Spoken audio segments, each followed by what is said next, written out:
Welcome to worship tonight. It's our midweek Lenten service of Holden evening prayer with psalms and reflections. And we are so glad that even though we are not physically here together, we get to be wherever we are and still be together. Jesus Christ, you are the light of the world. The light no darkness can overcome. Stay with us now, for it is evening, and the day is almost over. Let your light scatter the darkness, and shine within your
for silent meditation.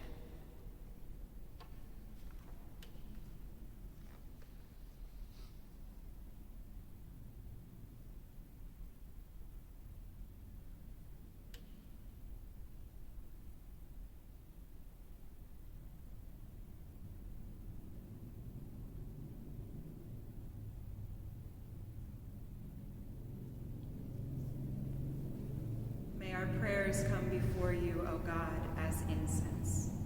And may your presence surround and fill us, so that in union with all creation, we might sing your praise and love in our lives. Amen. Good evening. Pastor Mari's asked me to share a reflection this evening and to pick a psalm on the theme of darkness. But first, let's open with a deep breath.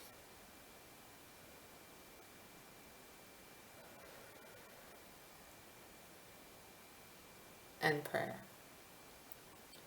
Dear God, although we are unable to gather physically together, we take this time to be present virtually and spiritually. Hear our prayers, bring comfort to uneasy hearts, and speak to us through your word. Amen. As I've said, this evening's theme is darkness, and I have chosen to read Psalm 88. O Lord, God of my salvation, I cry out day and night before you. Let my prayer come before you. Incline your ear to my cry.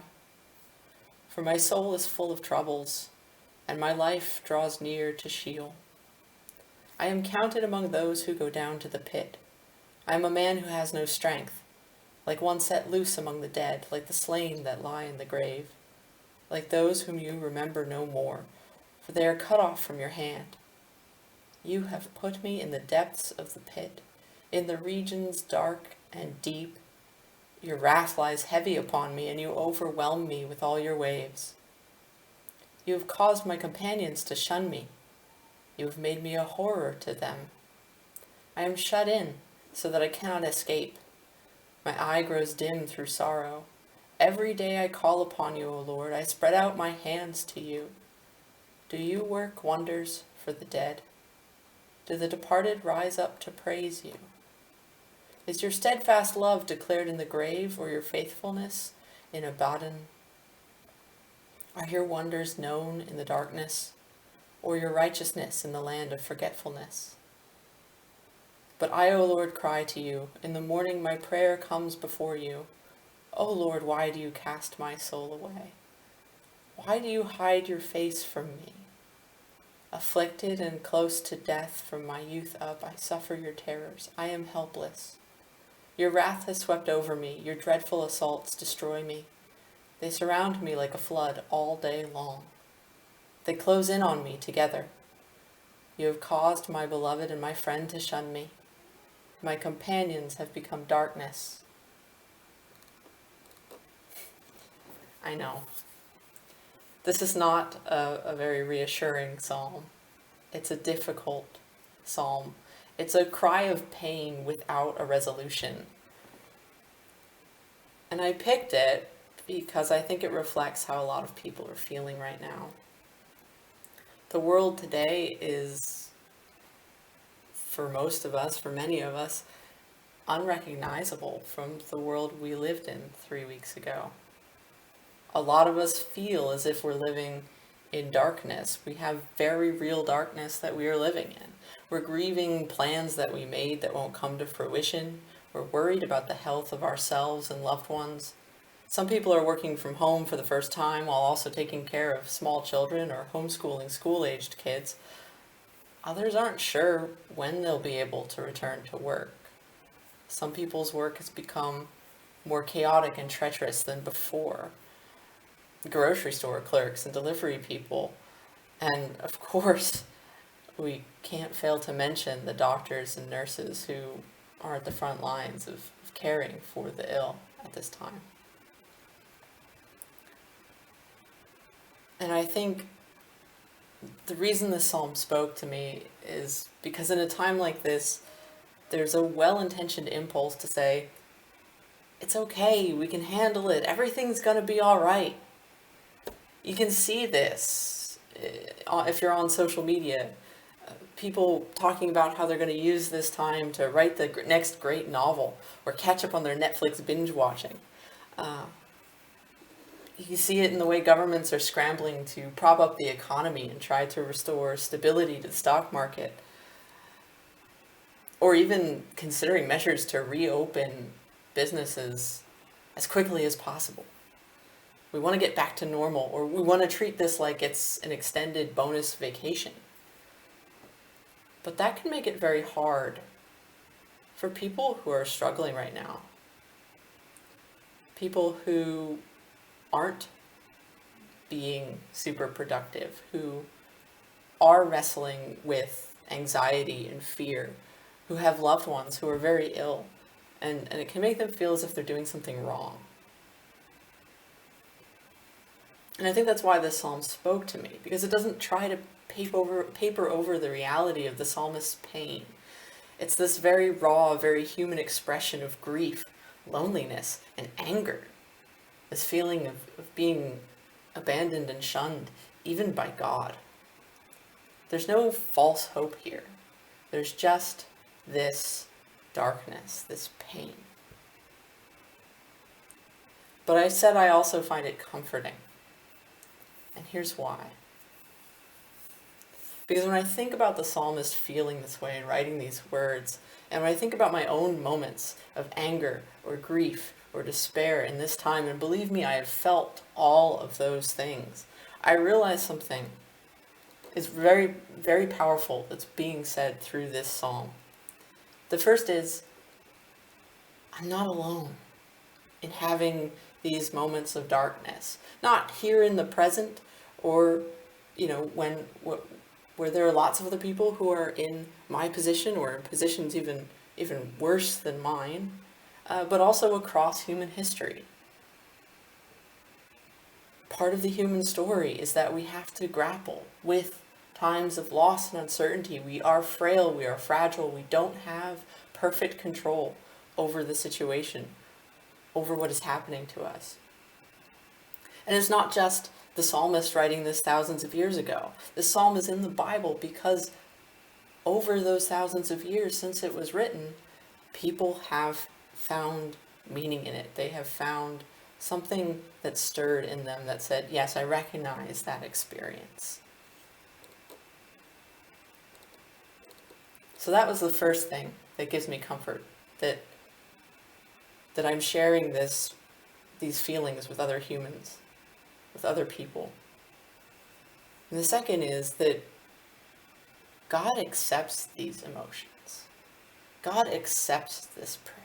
This psalm is in the Bible because God accepts it, and God is using it to speak to us, to meet us right where we are in the midst of that grief and fear and anger and doubt. And so what it says to me is that God accepts all of those things. God isn't just the God of our good days, of the days when we're like feeling really faithful and full of joy and energized. He is there even when we are fearful, when we're anxious, when we're doubting, when we're angry with him, when we feel like he has abandoned us. God is there too, and he accepts that if we bring it to him. And I think that's marvelous. Next week is the most moving week of the Christian year. I find it personally just an incredibly emotional experience, Holy Week. And darkness, this theme of darkness that we all feel right now, it is a powerful metaphor that we invoke in Holy Week. There are many churches where the tradition is that they dim the sanctuary lights on Good Friday, and they don't raise them again until Easter Vigil, sometimes by lighting a flame in the middle of the sanctuary that represents the first light, the dawn of the resurrection. Holy Week is the week when we remember the journey of Christ to the cross. And I can't help but think of a very simple, profound statement I read once of Dietrich Bonhoeffer's. He wrote, "Only a suffering God can help." And I think that's marvelous, that's miraculous. That in the person of Christ, God shares in human suffering. In this season of Lent that we're in right now, we remember his temptation in the wilderness. We remember that he felt all of these things, the hunger of his fast, but also these human desires for more. And throughout the Gospels, we see him face grief and betrayal and abandonment, and of course death. And I find that also very comforting, that our God is a suffering God. Our God can help. Our God isn't sitting in the clouds somewhere above all of this mess, reaching down to pull us out of it. God is in it with us through the person of Christ.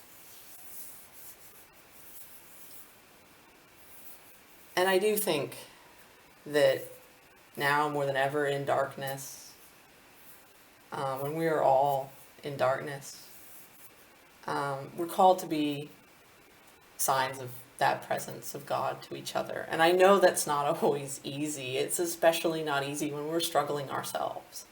But I don't think that being there for each other requires that everything is perfect for us. I think we can be there for each other in a profound way by recognizing how not perfect things are right now. I'm in a position where I manage a team of writers at a gaming company. There are 16 of them, and we've all been working from home for several weeks now, and I have a regular catch up with each one of them, and so I've been doing these calls, and they're all dealing with the circumstances differently. And one of my first calls, that very first week, was with a woman who was really struggling to focus. She was feeling isolated and anxious, and her difficulty focusing was only adding to her stress.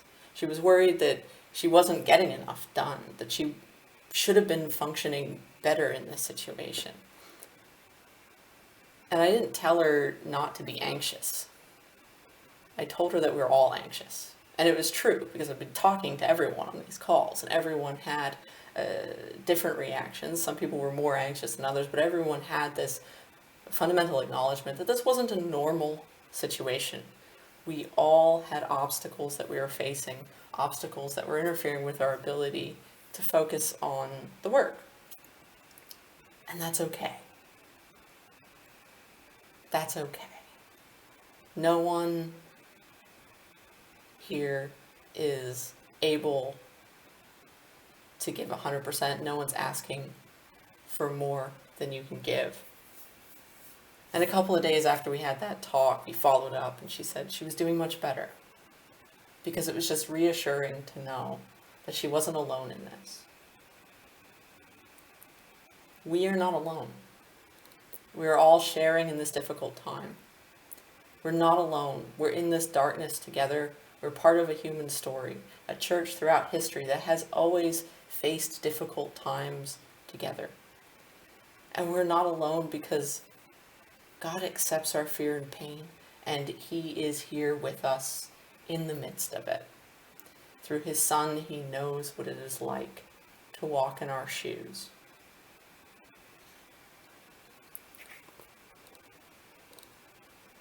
I hope that this reflection has brought some comfort to you. I hope that if you are feeling alone, that you take the time to reach out to people from this congregation, to pastor, and I hope that you'll join me now in prayer, in taking our pain to God. Dear God, we're scared, heartbroken, lonely, and angry. Sometimes it feels like you have abandoned us. Thank you for using the words of Psalm 88 to show that we can take our grief and our darkness to you, and thank you for sending your Son to share in our suffering. Help us to bring comfort to each other in the darkness. Amen.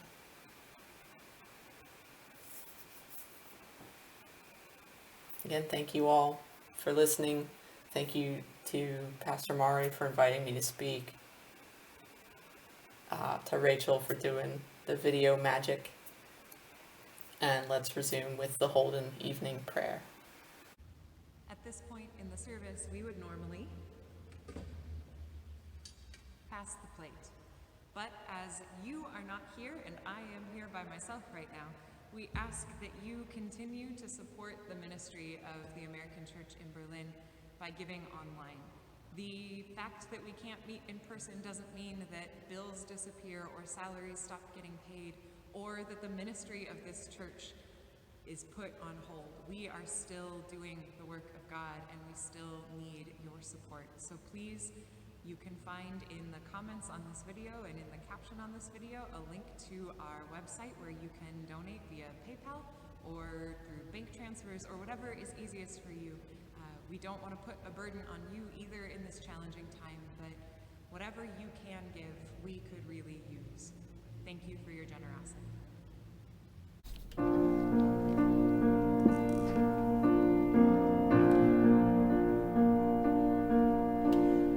angel went from God to a town called Nazareth, to a woman whose name was Mary. The angel said to her, "Rejoice, O highly favored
Peace and salvation we pray to you.